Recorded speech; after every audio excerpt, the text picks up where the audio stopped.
So the idea is that we're going to take a topic, a target language, it can be grammar, vocabulary, different things like that, and we're going to go over different types of activities that we can use in our lesson and how to structure that lesson plan. All right? So today will be a first example.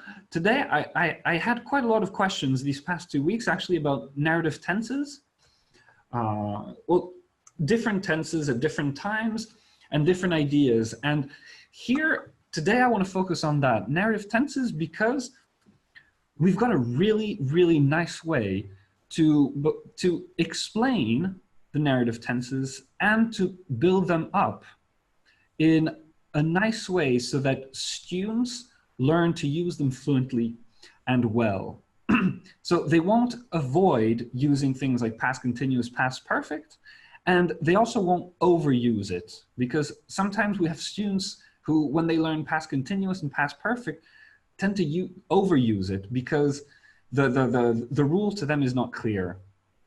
If you tell them that past continuous is a long activity in the past, for instance, you can easily find yourself with students that will just, because they consider it long, that will use past continuous for loads and loads of things that happened in the past, and it's not correct. So let's say I'm preparing for lessons on narrative tenses with my students. I open my materials and I'm going to look for narrative tenses. So what I want to do here, so we've already got grammar, that's fixed. What I want to do here is I want to show you that, yes, you remember I've shown you how you can type here in the search engine and it will look for everything. But when you're focusing on target language, you might also want to type here, because look what it does. You start typing past and you see all the different categories of target language that there are offered on the website. So let's start with the basics, and let's say I need to teach past simple. So I'm gonna search in past simple.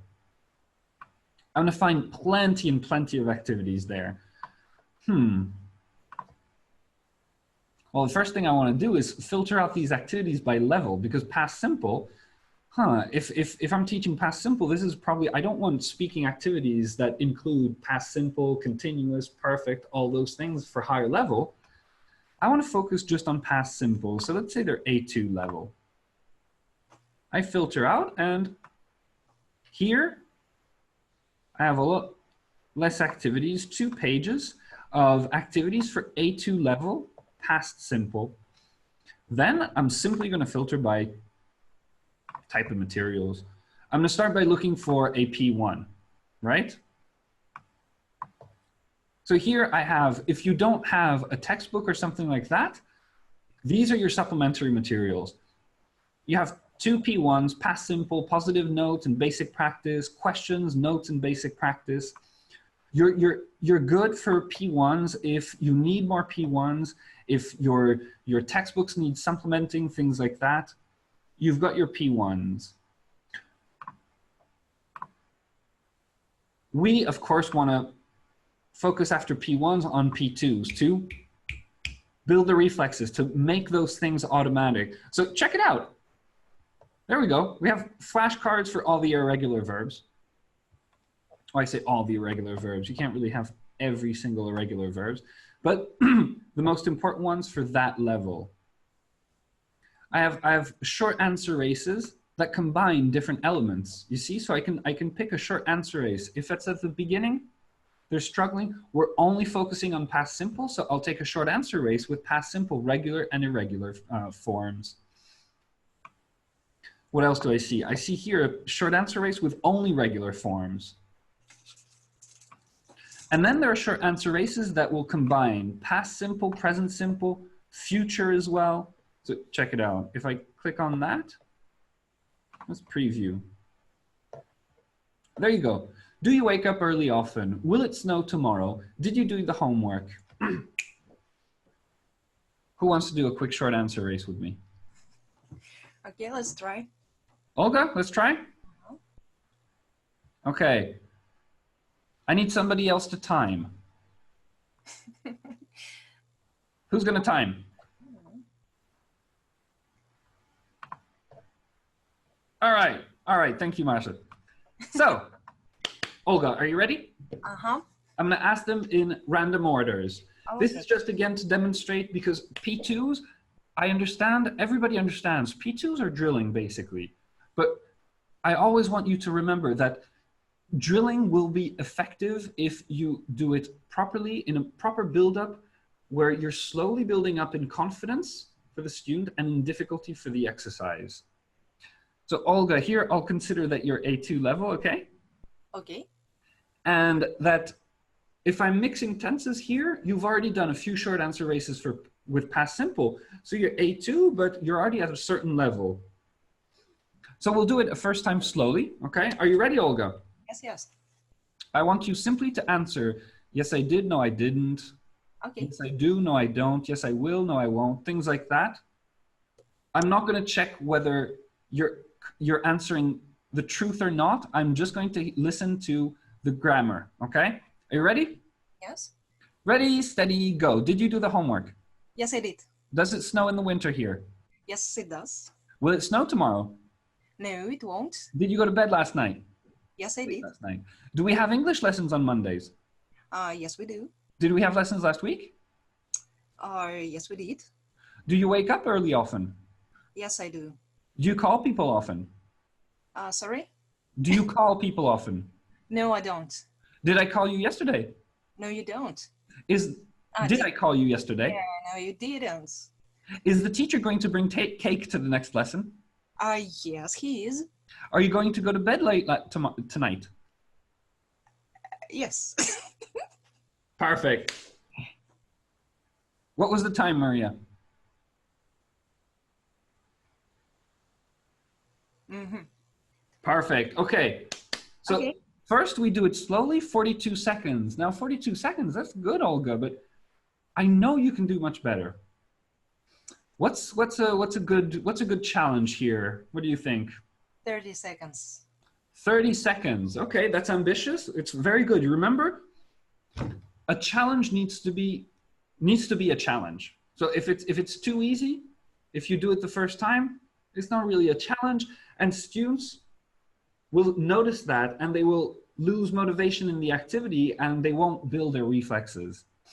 If it's too hard, if it's impossible to reach, Olga, I want you to do this in 5 seconds. That's completely discouraging. There's no point. The student is not going to try. So, Olga, 30 seconds? Okay, let's try. Okay, let's try. Okay, Maria, ready? Yep.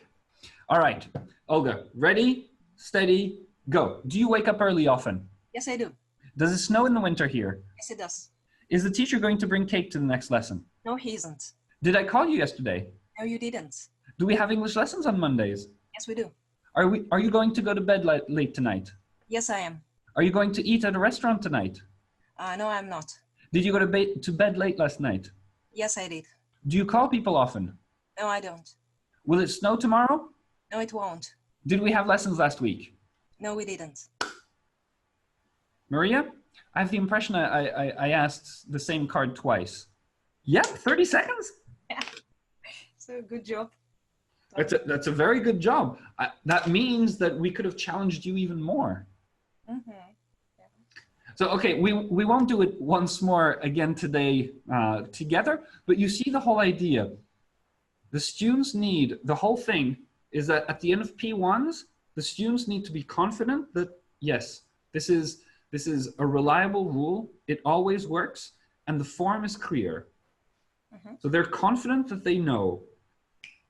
P2s then take that knowledge to reflex level. And the key is to drill and to regularly challenge the student. Actually, today at our teachers meeting, our parents meeting, we're announcing to the parents that this year, all the kids will get those pack of cards because we want each kid in the school to have a pack of cards to be able to practice for homework.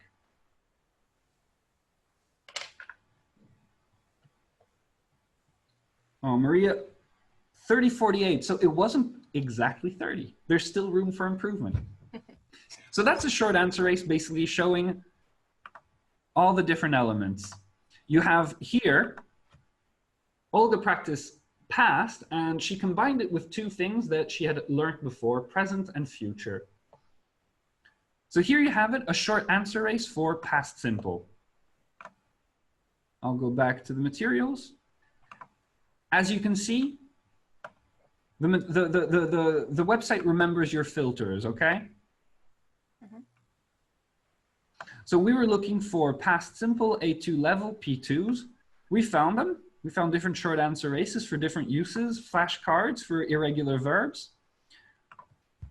Now, preparing my lesson, I've got a P1, I've got a P2.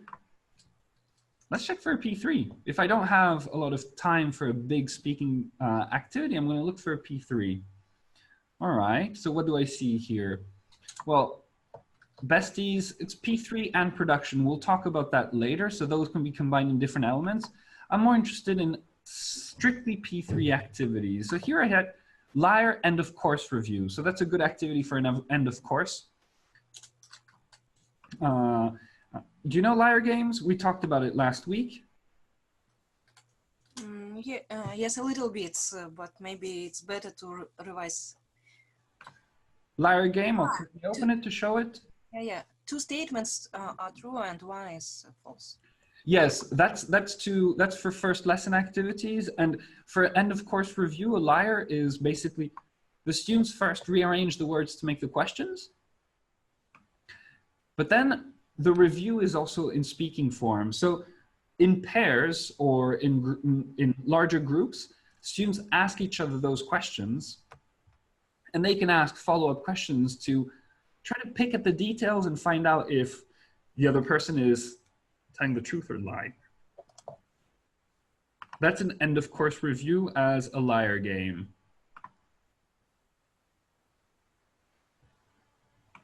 Olga, yeah, you're asking about the cards. Yes, you can. Did you see the short answer race? So if you're looking for cards, let's go back to the short answer race.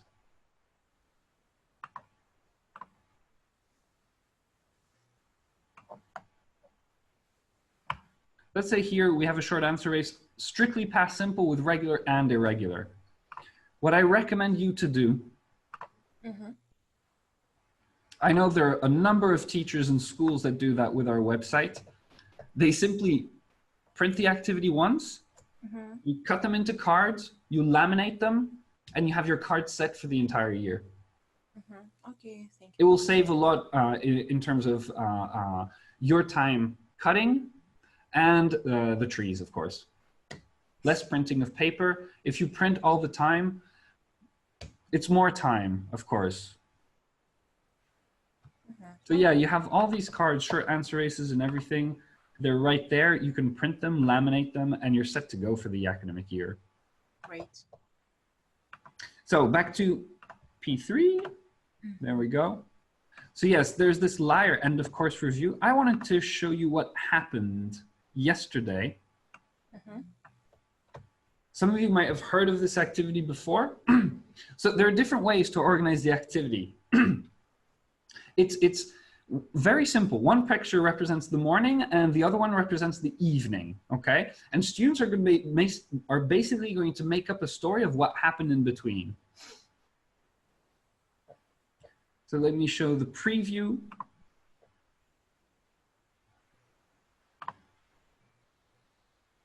There you go. Story one, yesterday, 10 a.m., boy yawning in the street. 4 p.m., he's happy in front of this big house with keys. What happened?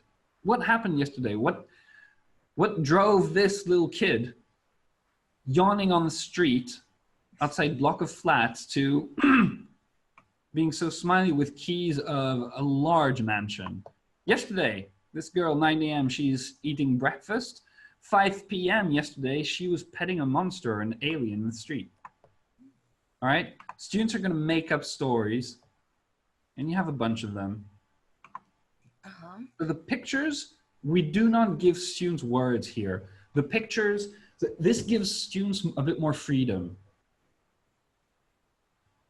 And look, there are different options you can organize the activity. So students make up a story by themselves with no prompts whatsoever. Here, full freedom. Students make up a story using only irregular verbs that you give them. If you want to practice irregular verbs, this is a great way. Students make up a story using verbs you give them. So this can be practicing vocabulary, things like that. If you have set verbs at A1 level in your textbook, just give them the pictures. You see, the advantage of having pictures instead of words is that it's very flexible for you. Whatever verbs or vocabulary you're supposed to teach them, you can adapt it. And finally, students not only make up a story, but they draw comic strips to illustrate it. I highly recommend that for kids, tweens, and teens. It's a great way to make this activity even more entertaining to them. Mm-hmm. So they have the beginning and the end, and they should add comic strips. Mm-hmm. So that's a simple example of a P3 you can use for past simple tenses, for past simple. All right? All right. So here we're talking about narrative tenses in general. So let me show you. There are as well production activities, of course, for past simple. The crazy science project I really like, but we're going to talk about it a bit later because you can use it only for past simple. But I also like to show you what you can do for the other tenses. Because narrative tenses, so you can focus on past continuous, for instance. Boom, I type in past continuous. Again, level of difficulty. Well, this time they're a bit stronger, A2, B1. What am I looking for? I'm looking for a P1 first. I often look for P1s because, yes, if you don't need a textbook, then here you have it. This is your textbook. You see, look, basic practice. You have 1 and 2, so you have lots of P1s here. This is just if you need to compare past simple and past continuous. And I'm showing you this because I really like these explanations. I've struggled with lots and lots of grammar explanations for past continuous, the ones that are found in lots of textbooks, on websites, things like that, and they never helped me to build students up to fluency. This really helps. Past simple is the main story. Every past simple verb moves the story forward. Past continuous paints a picture. And I like explaining it like this. I always start my stories with just past simple. So here you have a very simple one. There's no story, basically. It's just Phyllis fell down the stairs. And the picture is very clear. Students see just an action. What happened? Phyllis fell down. That story is not very interesting. I mean, I'm sorry for Phyllis that she fell down the stairs, but in this story, I don't especially feel for Phyllis. There are no details, there's no connection. It's very clinical. Telling stories in past simple is very clinical. It's a bit like a robot telling you just fact after fact after fact. And it's good to introduce that to students, the idea that we're humans, we need to connect with characters and stories and things like that. How do we do that? Well, one great way is using past continuous to paint a picture, to give context around the main story. So yeah, Phyllis fell down the stairs. You know what? It was a beautiful day. The sun was shining. She was leaving home and hurrying to work. She tripped and she fell down the stairs. All of a sudden, and you highlight it with the picture, all of a sudden, there's a connection with Phyllis. You feel for her. I'm sure you've all experienced one day leaving home and hurrying for work. Yes, of course.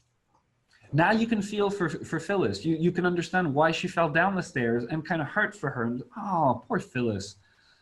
I know the feeling. Oh. So these really, I highly recommend teach past simple and past continuous this way. Okay? And there are loads of P1s, P1 type exercises to associate with it. Some simple fill in the blanks.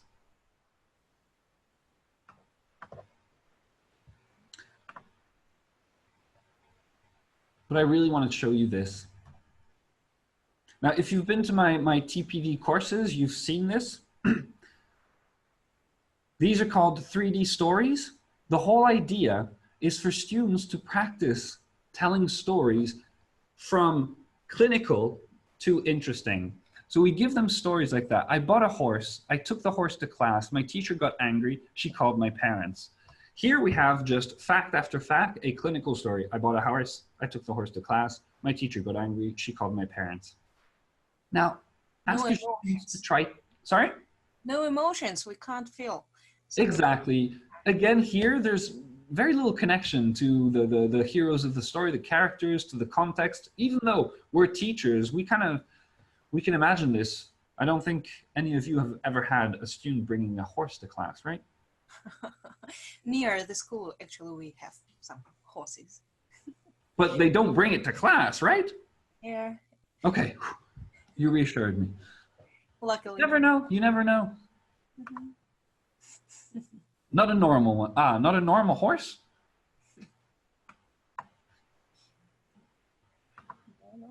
A toy horse? A toy horse. So you invite students, basically, the exercise here, and you see, they don't see it like a fill in the blank can be perceived as like a test by students. This is, you're asking students to make your stories more interesting. That's it. Story 2, I got on the bus, someone pushed me, I dropped my phone, somebody stepped on it. Yeah, but Make it more interesting. Help me just tell this story in a way that people will connect with me and feel bad for me. So I really like these these are P1s, because students have all the time they need to think of contexts, pictures that they can add to the story to make it more interesting. Also, I find it very important to stress to the students that they don't need a context picture for every event, for every action. So you might have, I bought a horse, no picture, but I took the horse to class. You might have 2 or 3 different pictures, contexts. My teacher got angry, maybe again, more context, and she called my parents, maybe none.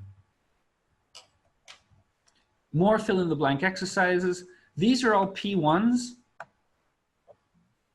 You see you have a second even PDF. So these are all different kind of P1s that you can use for past continuous.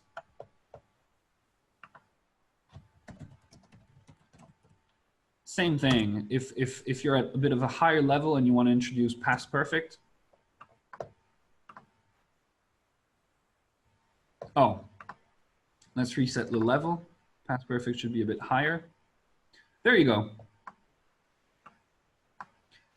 Basic practice. So here we're comparing present perfect and past perfect. We're not looking for that. There we go. Past continuous, past simple, and past perfect. B1, B2 level. Let's open that P1. And here, in addition to giving a picture, what we'll introduce to students is past simple, main story, moving the story, past continuous, picture context, and past perfect gives background, explains the past. So here we put it in a storyline. You see it's still Phyllis. Poor Phyllis, she fell down the stairs. Her dress tore. She went inside to put on different clothes. And you can show students how you add context, add pictures to make it more interesting. Look, Phyllis fell down the stairs. She was leaving for work. She was wearing her favorite dress. The sun was shining and boom, she fell down the stairs. Her dress tore. No picture, no context needed here. She went back inside to put on different clothes. She wasn't paying attention. She was thinking about her vacation. And then let's add some past perfect to make the story even more interesting. So here, you're showing the students again, step by step, how you make it even better. So yeah, you know what? She was thinking about her vacation. The sun was shining. That was making her think about her vacation. She hadn't been on vacation for a long time. She wasn't paying attention, so she fell down the stairs. Oh, she tore her dress. She had just bought it. It was really upsetting. She went back inside to put on different clothes. Her cat was sleeping. She was walking slowly after falling because, well, she had just hurt her knee. These are all very natural uses of past continuous and past perfect. If you have any students that are kind of hesitating, thinking that natives never used perfect tenses, things like that. Absolutely not true. This, for example, she had hurt her knee, is still even in this story, and yet we'll use past perfect here because we're explaining why she was walking slowly. You don't have to say she had hurt her knee here in this position. You could say Phyllis fell down the stairs, tore her dress, and hurt her knee. But if you don't say that she hurt her knee at that time, and later you're saying that she was walking slowly after falling, you need to say she'd hurt her knee. Her dress tore, she just bought it. That's why she was upset. All these little things are great ways to, they're reliable explanations that always work. If you find any examples of past continuous that doesn't paint a picture or give a context, or a past perfect that doesn't give background or explain the past, please let me know. We'll change it, because if there's a better way, then we need to find it.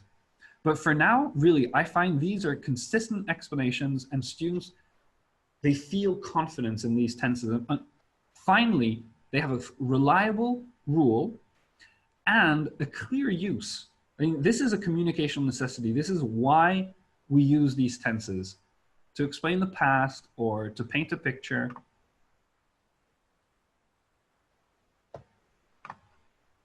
So later on in the P1, you have more examples of full stories, things like that. Is it the main story? Is it context? Is it background? These are, again, ways for you to drill. It's P1. Oh, sorry. I closed it. Third page. Get back to the third page. You got more exercises, more fill in the blanks, reminding the student of the rules. We want to do all that before P2 and P3 so that students, again, have the confidence. Remember that confidence that they know. And more 3D stories like that, okay? I went to the police, I told them my story. They looked for Snake Boy. Snake Boy spent 5 years in prison. Snake Boy is a hero from a P1 earlier on. So they have the main story, the past simples that move my story, and I asked them for picture context and for descriptions.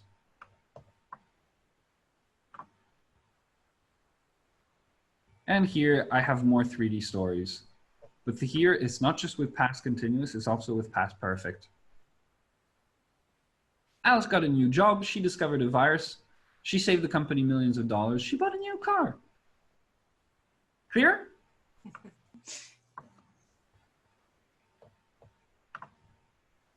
Any questions for now on these P1s?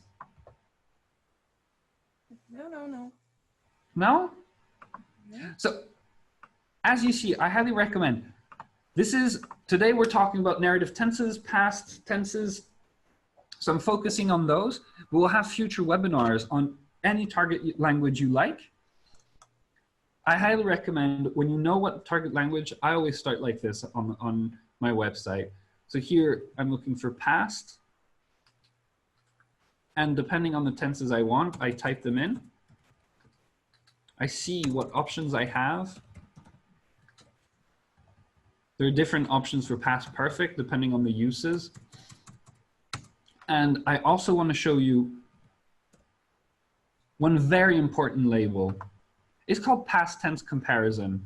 That is, if you're looking for activities that have different elements of past, simple, continuous, perfect, perfect, continuous, things like that, all you need is past tense comparison. And again, you can always search based on different types of activities. So P1s, we went over them. There are different P1s. You see past continuous and simple, beginning of course review, basic practice for past continuous, past simple, and then past perfect comes along for different levels. Story with context. I always love stories with contexts. Let me show you this one. So this is a bit similar to 3D stories, but it works with cards, okay? So as always, you have the instructions right here. Students put the story cards in order from beginning to end. You check as a class to ensure that the order is correct. Some variations may be okay. You don't need to be super strict about the order as long as the story makes sense. We think the story makes sense in this order, but there might be variations. And then students take 4 context cards and they discuss where to place them. So they start with a simple story in past simple that they have to put in order. See, my boss wanted to talk with me. I left for work. I arrived at the office late. I ate breakfast. I woke up. I got ready for work. First, the students put this in order. And then you've cut them out in cards.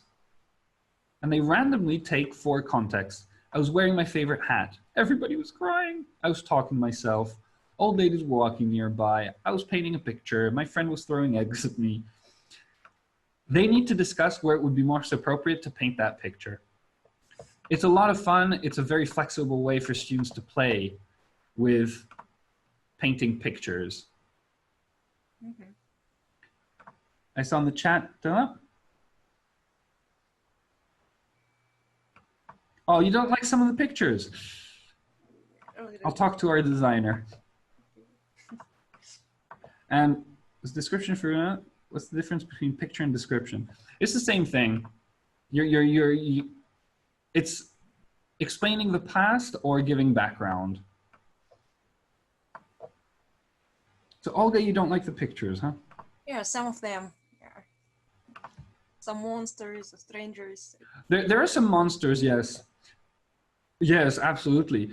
It's kind of to respond. We noticed that a lot of kids, tweens, teens, that's kind of the worlds that they live in, the cartoons they watch, the games they play. It's filled with that.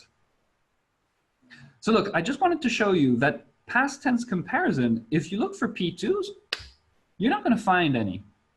How come? Well, because we don't want to confuse things. You'll find P2s for different specific target languages. So remember, if I search for past simple P2s, I'll have different past simple P2s with only past simple or different tenses. Past tense comparison, here you will not find P2s because P2s are not adapted to compare tenses. We're really just drilling and building reflexes. Past in comparison, you'll have P1s that will have 2 or 3 tenses compared, and you'll have a lot of speaking activities that you can adapt in different ways. So we've talked about 3D stories before. Here you have one for B1, B2 level. I remember when we were doing speaking activities, I remember doing this one. So let's take 3D stories for B2 plus this time. You have main story cards. So again, you remind the students of the rules if you think it's necessary. And then what happens, each card has a sentence of the past simple representing the main part of the story. So students take a card, they read the card as the main story, and they need to come up with a past continuous and maybe a past perfect. That again depends on what you want to practice with them. There's an example there at the bottom, but I want to show you with one of the cards. Boom, she found a place to hide. The police were looking for her. Why were the police looking for her? Because she had robbed a bank the week before. And then next card, next card, next card. This is P3, so remember, if you're using these cards as a P3 activity, what we want are spontaneous reactions. So you drill them like that, just card after card, one context, one explanation. There are variations afterwards for more creative storytelling. Later on, once they've drilled these, you put them back and you make them shuffle the cards, and now you tell them to take 4 first cards, make a story. 4 next cards, make a story. Things like that. Students are going to have a lot of fun with their creativity to try and connect 4 different cards. I drank 5 liters of water. I found a kitten. My computer broke, and I cooked dinner for 100 people.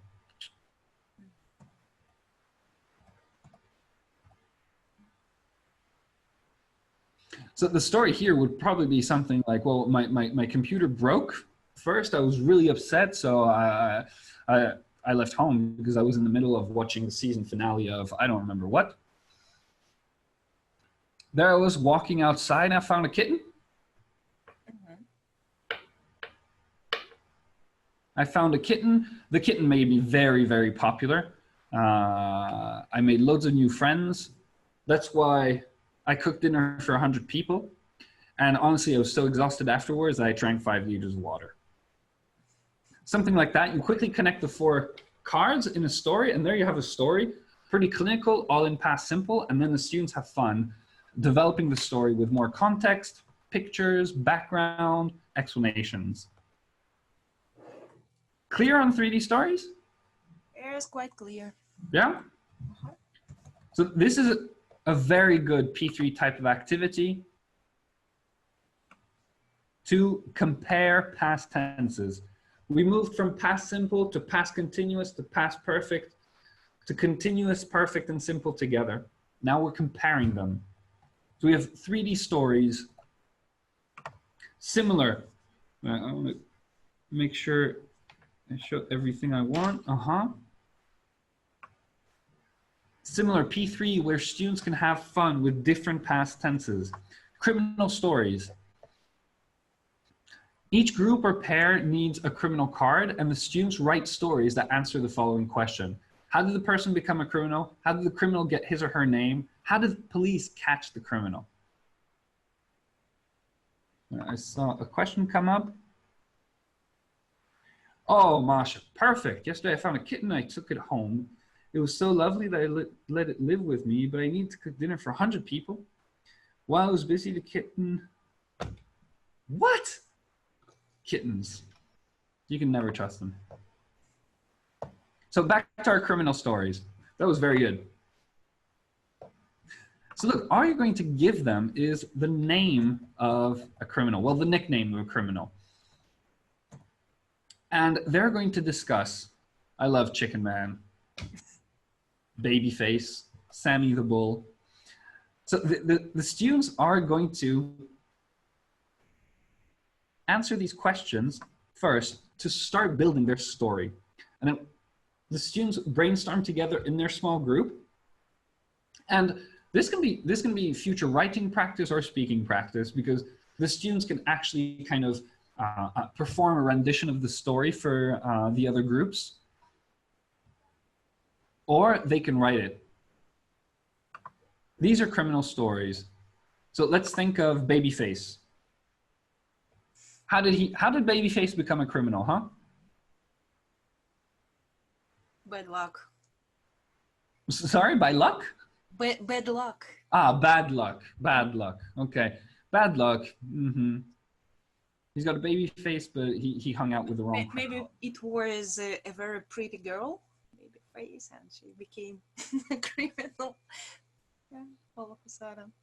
Maybe it was not a girl. It was a very pretty guy, but his face was like a baby face, and no one could resist. So he thought about, hey, why shouldn't I rob the bank, for example?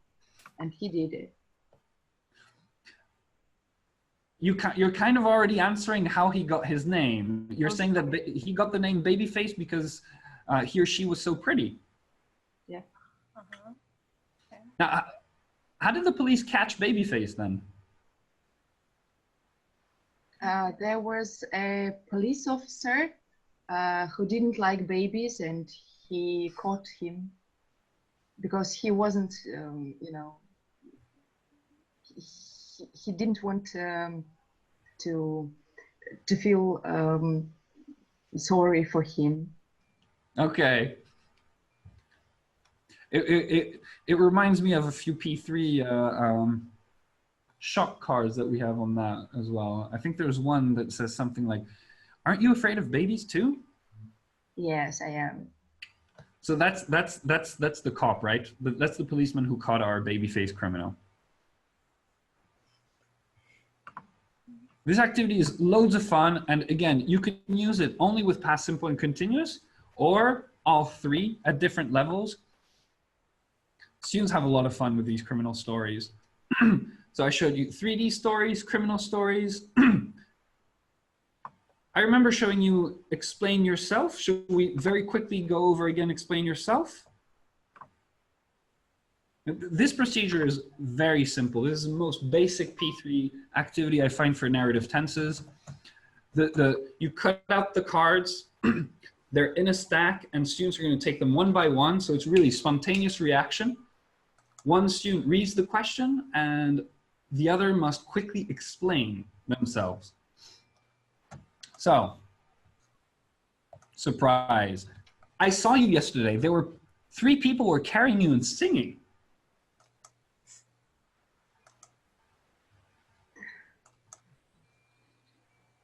What was that about? We were just happy that our school year started. So in your school, that's absolutely normal. On the first day of school, just you teachers carry each other and sing, yes? Why do you think that they were teachers? They were just 3 people, maybe. They were students, and they carried me because I am their favorite teacher. Oh, that's nice. Wanted to make me happy.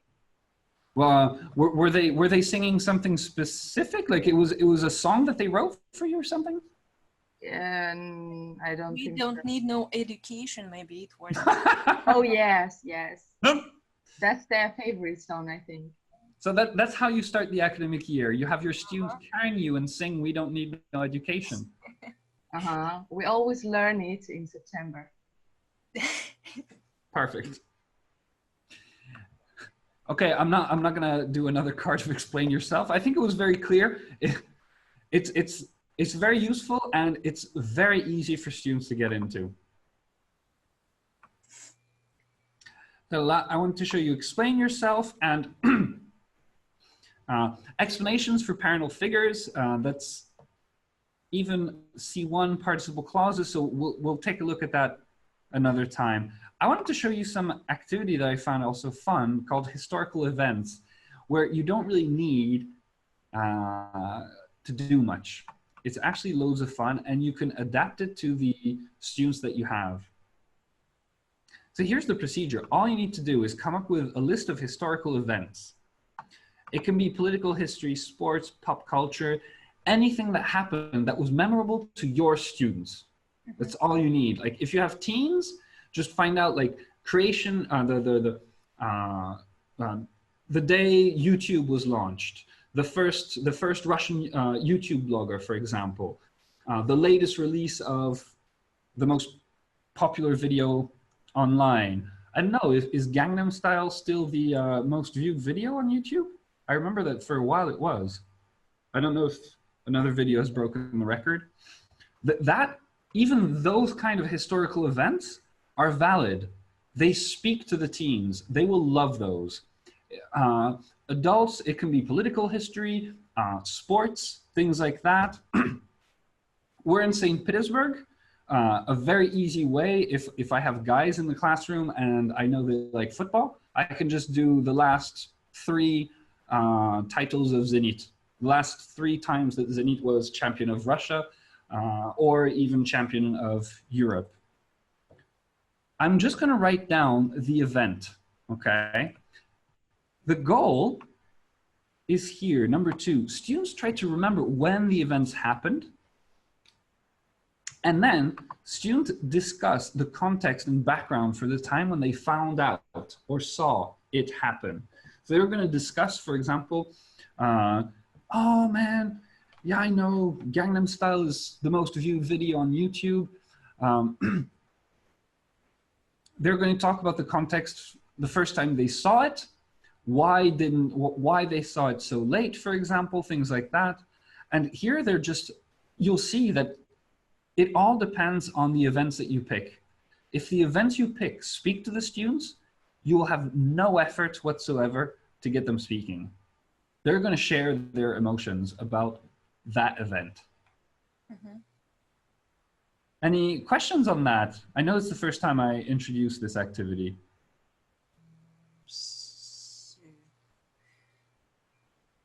No? It's No, clear. clear? Mhm. It really just depends on you knowing your students well enough. It can really be anything. I even remember there was, oh, that was like 10 years ago. Yeah, 10, maybe even 15. I had a group of 12, 13-year-old teenage girls. There were like 6 of them. No boys, 12, 13-year-old teenage girls. Unfortunately, I tried to resist, but I had to. So I watched the first movie of Twilight, just to have something to discuss and kind of to be able to use that kind of activity. And I don't remember what the TV show was. Gossip Girl. That's it. The first episode of Gossip Girl, just to have something to discuss with them. Okay. This just helps me understand for an activity like that what I should talk about. So with them, I'll focus on pop culture. They're teenagers. That's what they need, pop culture. Clear? Of course. Of course. Mhm. So those are different kinds of P3s that you can use for past tense comparison. And we don't have that much more time left, so let's directly go to a more production kind of activity. Boom, production. Again, this is participle clauses C1, so this is very high level, but it's a lovely activity. A shame celebrity. Celebrities did something embarrassing and they have to explain themselves to journalists. Mhm. But let's focus on lower levels and just past tense comparison. I like crazy science. Yeah, it's interesting. You know this one? No, no, no, no, no. Oh, no? Yes. I just want to know. Just from the title, you like the title. Sometimes, yes, titles are fun. So here, Something intrigue here. sorry? Something intrigue here. Yes. Well, the great thing about crazy science is that you see that it's past tense comparison, but it also has the option of passive. Because we were talking about inventions, things like that, it's very easy to use passive in this procedure. So basically, look, students are scientists who made a new discovery and they must describe the experiments that led to that discovery. So here's the procedure. You put the students in small groups or in pairs. You give each pair a discovery card. Students come up with a description of what the discovery is, why it's special, how they discovered it, like their hypotheses and the experiments or steps or how they got there. Mhm. And then at the end, you actually have a scientific conference and the students or the groups of students are going to present their discoveries to their colleagues. You can even have like a Nobel Science Prize vote at the end. Yeah, very interesting. Check it out. We want to give students flexibility here because key difference, remember P3s, target at spontaneous reactions. We just want short dialogues, target at spontaneous reactions. A production activity, we want to give the students time to prepare, to think, to have more real life experience. So here we go. Discovery cards, aspirin, huge discovery. Books of spells, somebody discovered broccoli. There's an egg of unknown creature, though it looks very much like Daenerys's dragon eggs. An alien device, purpose unknown. Invisibility helmet. Honey, somebody just discovered honey. Candies and dragon fire.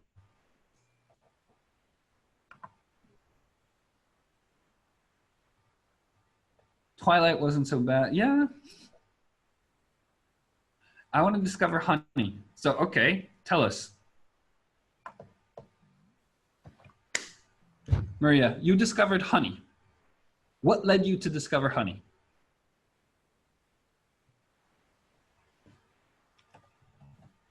Remember the procedure. So we know, I think we don't need to go over why honey is special. We all know why honey is special. We're more interested in your hypotheses and a detailed description of how you discovered honey. How I discovered honey? Should I say how how the bees do the honey, or what? It can be anything you like, really. The students, for something real, so you saw that in the discoveries, there were things that were completely imaginary and there were things that are real. For the real elements like honey, I try to encourage students to imagine a completely different scenario. Okay. So it's, for example, it's not bees making the honey. Not bees, maybe ostrich. No? You got ostrich honey? How do you discover that? Oh, there are a lot of types of honey in Russia, you know. Some of them are good, for example, flower honey, or I don't know. There is a black honey, it's also nice, but some of them are quite strange.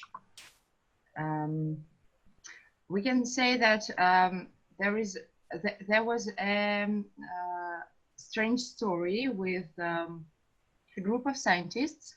They were in Africa, maybe in Sahara Desert or somewhere else, and they suddenly found a place full of liquid. It was not a liquid, it was something, you know, it seemed like honey and it smelled like honey. So they thought that it was honey, but it wasn't. In fact, it was a fantasy's lost. No.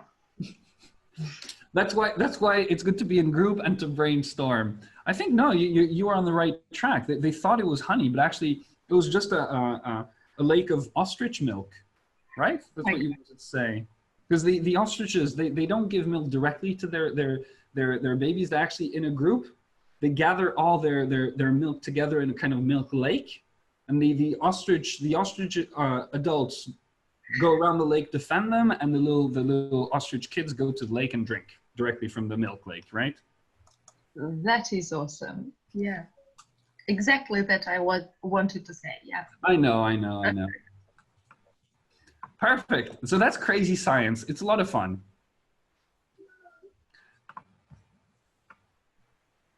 So crazy science. What else did I want to show you? I remember we talked about the Improve the Invention. That's a project. A project will cover even more topics. So here you can have, there's present, future, past. It's all there. I want to focus just on production activities with past tense comparison. Interrogations. Interrogations are loads of fun. So here, students are, look, you have the full range of details here. So it comes with crime cards and item cards. The police, so students are going to be interrogating each other like police officer and suspect. There are different variations of activities like that, I know. It's pretty popular, so you've probably heard of things like that. There's type activities like that called alibi, things like that. The whole procedure is one student is a police officer and is going to interrogate the suspect. The police officer is going to ask questions, challenging the suspect to make mistakes, things like that, and the suspect should just deny it. But here we also have item cards, like clues, things like that. So the police officer is going to take an item from the item stack, and this object was found with the suspect when the police picked them up. So the suspect must come up with a theory of how, the policeman should come up with a theory of how the suspect used the item, and the suspect should come up with a story why he or she had the item. Ooh, I closed it. So let me show you. So first, let's imagine I'm the police officer and I pick a crime cow. I just read the first card. Stole a cow. Okay, that's too easy. Stole a sword from the museum. So I suspect that you stole a sword from the museum, and honestly, unacceptable. Unacceptable. I lost my, there we go. So the crime cards, and let's go to now the item cards. Now, it's fine that you say that you didn't steal What was it again? The sword from the museum, that's it. But why did I find a gun and a box of eggs in your bag?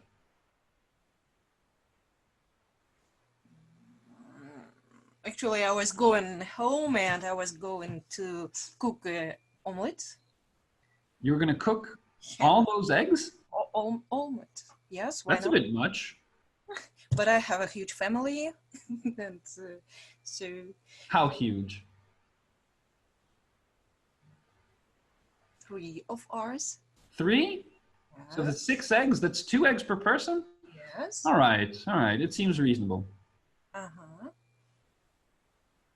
What about the gun then? Yeah.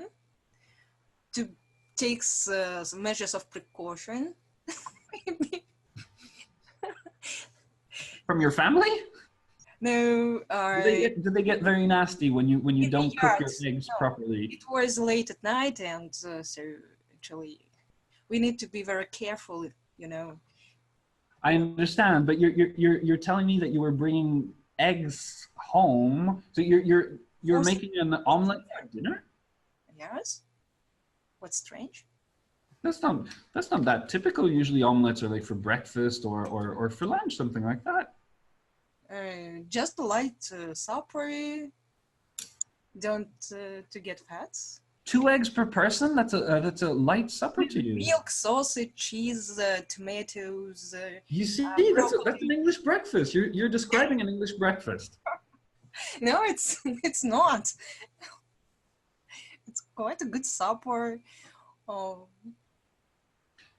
Well, just for you to know, in England, if you had a bad night at the pub, the next morning, that's exactly what you should eat to feel better. It's called an English breakfast. okay. So you've caught me. Okay. Not really caught. You answered correctly. You answered well. But yeah, that's the procedures. The students in pairs interrogate each other like that. They take turns. So now you're the police, I'm the suspect. You got crime cards and item cards, clue cards, things that were found.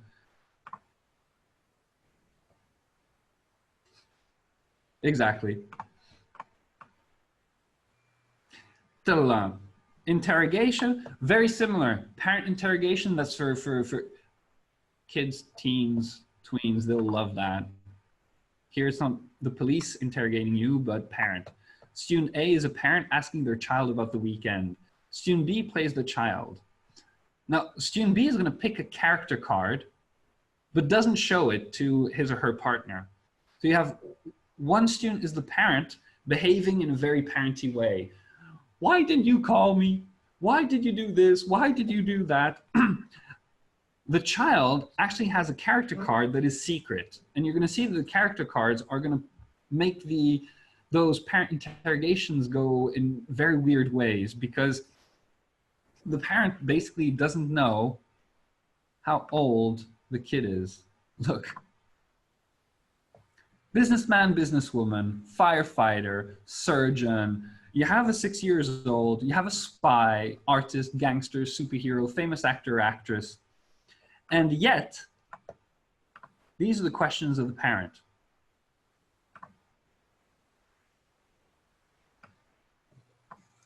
All right, let's practice it very quickly together. I want you to pick a character and not tell me. Done? Mm-hmm. Okay.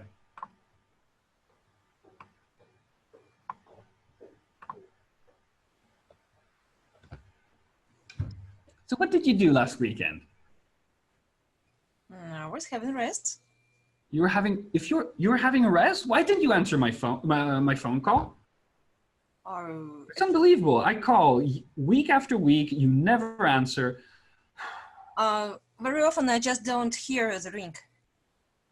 The call. Every time you tell me that. How difficult is it to switch your phone from silent? Actually, I was walking in nature and just didn't take it with me. You were walking where? In nature. You know, I like nature very much. Yes, I know. It's good for your health. Wait, did you spend the entire weekend walking in nature? Did you have your tent with you? No, I'm not. I came home for the night, but then I again. So why didn't you call me back? Oh, okay. So I was busy a little bit. Yes, I was watching the movie in the evening. So between calling me and watching a movie, your choice is made. I see. Yes. Sorry. All right, Father. that's clear. Okay. You'll And see what you'll get for your next birthday I'm present. a very creative person. I'm very creative, and I maybe just wasn't very attentive to look for the missed call. So You the still students don't have a know little who am parent I? interrogation like that, and I should try. You're right. So you said creative. The goal of the parent is at the end to understand who the person. Olga, you're an artist. Yes, right. You are. You went to nature to paint, probably. Yes, I Get was the absorbed inspiration. in painting. Perfect. So it's a lot of fun because students get to play parent interrogation in a very ridiculous way. And yeah, kids, teens, tweens, they love taking on the role of the parent. So, So we got crazy science. No, we talked about, yes, crazy science, improve the invention. We've done it before, parent interrogation. And there was one more thing that I wanted to show you before the end. I know we're taking a bit longer today than an hour, but I really wanted to show you this. Perfect Vacation Project. This is a really nice project that I'm combining it in today's narrative tenses, past tenses. But as you can see, this is, again, a project, so you can combine it with a lot of different things. There's present, past, first conditional, future time clauses, future tenses. Perfect Vacation Project. This activity gives the students the opportunity to use descriptive adjectives and various other language that they know. You can easily adapt it to the level. So students are going to make a brochure for the perfect vacation. Check it out. First of all, this is a project, so it's good to have an introduction. You're going to talk about what you like to do when you relax, then ask the students about themselves. Topics can include like eating, where to go, active or inactive kind of relaxation, things like that, whether you like to stay in one place or whether the person wants to move around. And then you tell the students that this sounds like a great place for a vacation. So we've given you different, you see here you have MP3s, different sounds, okay? And you can play the sounds in class or just use the desert example brochure.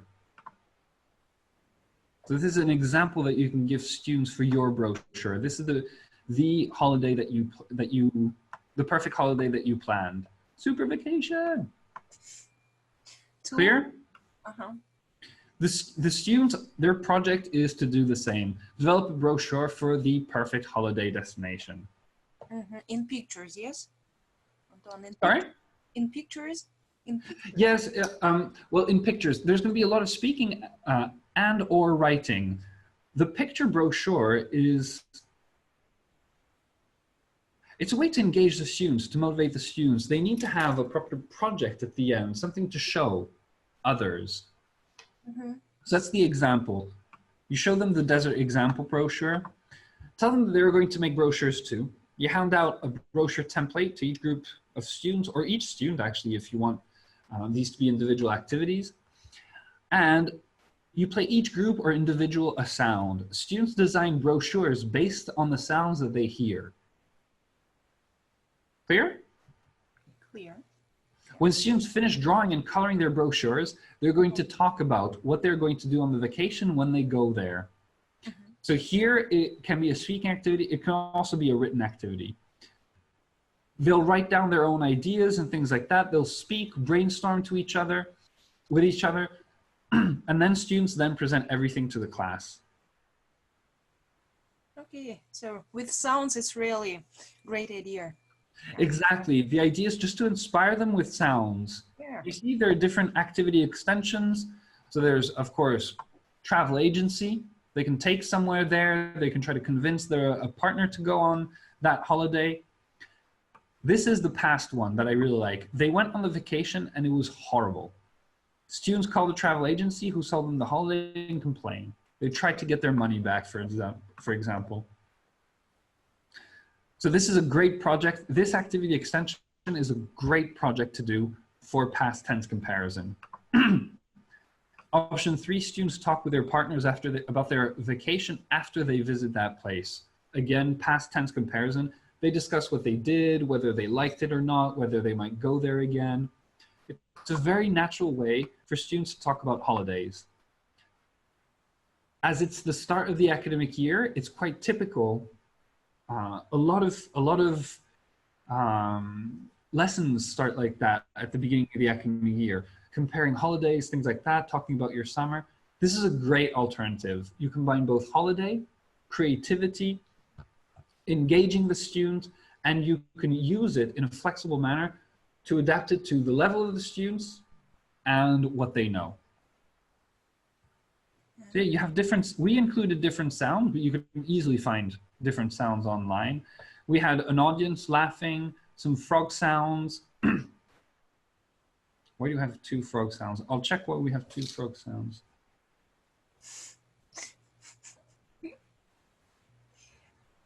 Different frogs. Maybe it's different frogs. From different countries, and they have different sounds, actually. They do, they do. Different languages. What is it in Russian now?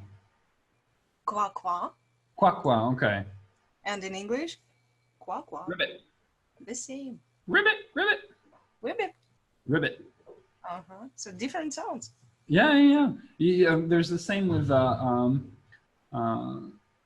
roosters. They're chants. They're very different in different languages. Sorry? Roosters. They're very different in different languages. Cock-a-doodle-doo in English. Oh, yeah. Yeah, kukuriko. Exactly.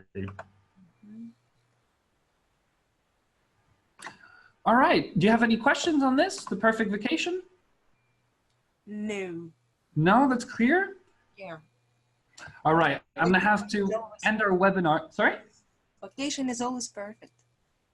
Yes. Good topic. Yeah. Yes. Yes, vacation is always great. It depends if you have time. Yes. I'm going to have I've already planned for the fall, autumn holidays. I've already planned some TPD courses here at English Connection. And for the winter holidays, you know, the wonderful January holidays that we have, I'm very likely going to be in Moscow giving TPD courses. Again, yes. So I'll try to find time for a vacation elsewhere. But we have our students as well, so. But it's better to try to find time for rest, actually. Not to be exhausted and, I don't know, to be refreshed. I know. Yeah.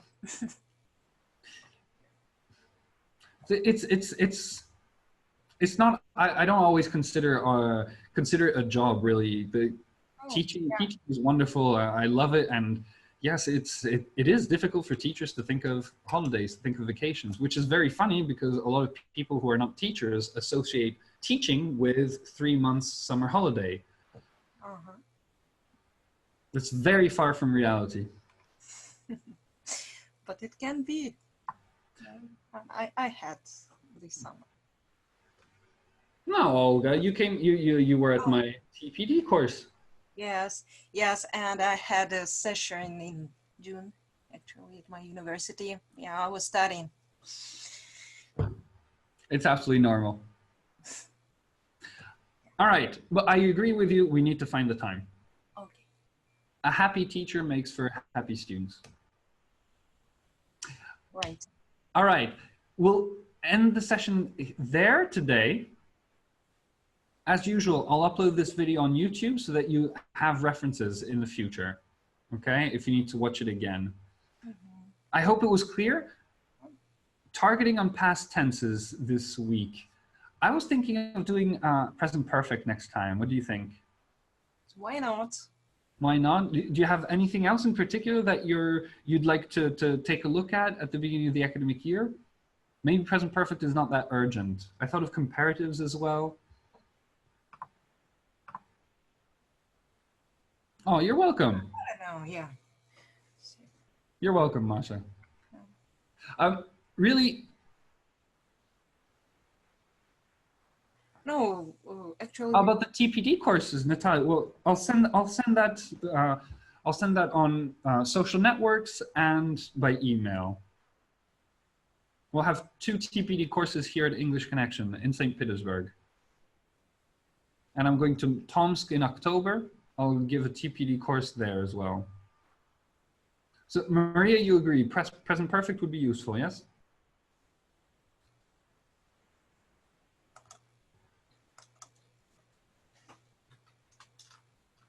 Any other requests?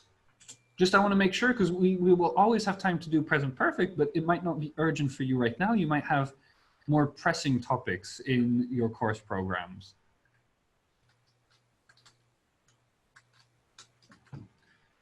Okay, conditionals, present perfect.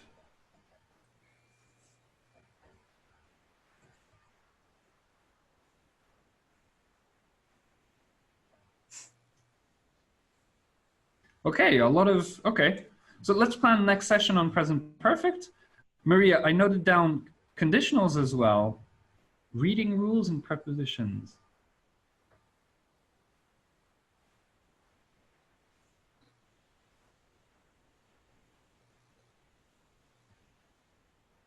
All right. So there were a few confirmations for present perfect. So let's focus on that. And I see continuous, yes, as well. I think we should have enough to do all of it. I've noted conditionals for the future. Perfect. All right. I wish you all a nice little weekend. Oh, articles.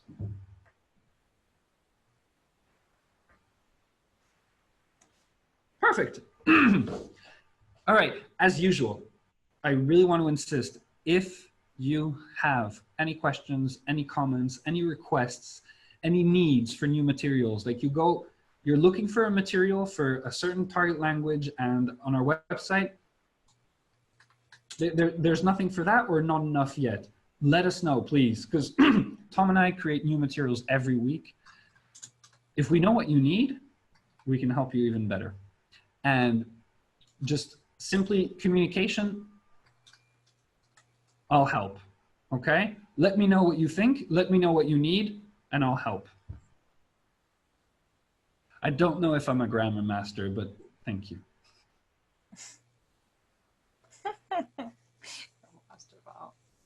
All right. I wish you all a wonderful weekend. thank you. And talk to you soon. Yeah, see you soon. Bye-bye. Bye-bye, Anton. Bye-bye, everybody. Oh, Natalia, you have some ideas? Please don't hesitate to write. Remember that you can always write to me directly as well in here. You have my email and everything. You can easily find me on social networks, and you can also simply write here. Okay? Sure. You remember, you go to, just click on your name here, go to messages, Okay. compose, and admin, Antoine Marcq. Okay, email, social networks, or even inside Red. I call it Red, Resource Education, Red. All right? All right. All right.